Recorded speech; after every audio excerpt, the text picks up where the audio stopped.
What I'd like to talk about right now is calendar film. Okay, what's great about calendar film, especially when you're wrapping cars, is calendar film has a low price point. Okay, because calendar film is not as expensive as to make as cast film. Cast film is more flexible, but it's more expensive, so it can make it difficult if you're on a tight budget or if you're doing something short term. Calendar film is probably your best option. Okay, now calendar film looks just like cast film, and it comes in carbon, brushed metallic, all those kind of textures and colors and shapes, gloss, matte. But the thing is from an installer's point of view, it's much more difficult to wrap a curvy car with calendar film in most cases than it is with cast. So it's just some stuff that you have to think about when you're wrapping with calendar film, is that normally on these kind of areas, maybe with cast film you can bridge it and push it in. With calendar film, you want to pick it up and tuck it in, okay? Especially on areas where you have a license plate with deep recessed areas. With cast film, you can bridge this and form it in and it stays for sure.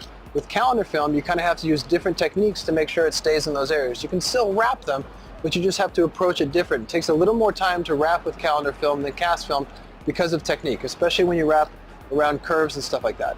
When you wrap around the curves on the bumpers and stuff like that, that's where you want to use a lamination tape, especially where you really hold it on the body of the car, because calendar film generally tends to pull back. So most calendar film, if you can see on the edges here, you can already see the white backing paper, okay? And the older the calendar film, the more white you see, and it's literally shrinking on the backing paper, which can make it really difficult when you're wrapping a car. But again, so with calendar film, what you want to consider is when you wrap it to an edge, you want to make sure that you wrap behind the edge so it stays nice and firm.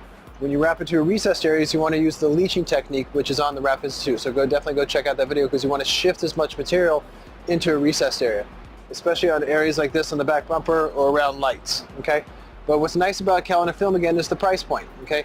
A lot of taxi cabs are wrapped with calendar film. In Europe and stuff like that, let's say in Berlin, all the taxi cabs are wrapped. For short-term promotions, calendar film is great. If it's only on for a week, and the material tends to shrink and stuff like that, but after a week, it's not that bad if it's coming off. But again, like right now, I'm in Brazil doing this video, and in Brazil, because of price point, economy, all that kind of stuff, most installers in Brazil use calendar film, okay? Very good installers, but just a different approach because it's calendar film. So they wrap farther inside bumpers, they wrap farther around side edges because the material tends to come back. If they're doing full print film on recessed areas, most of the time they cut it right to the recessed area, tuck it in, they're going to leave a gap of the paint of the vehicle showing, but that's what you have to do with calendar film, and those are the things that you really have to educate yourself on.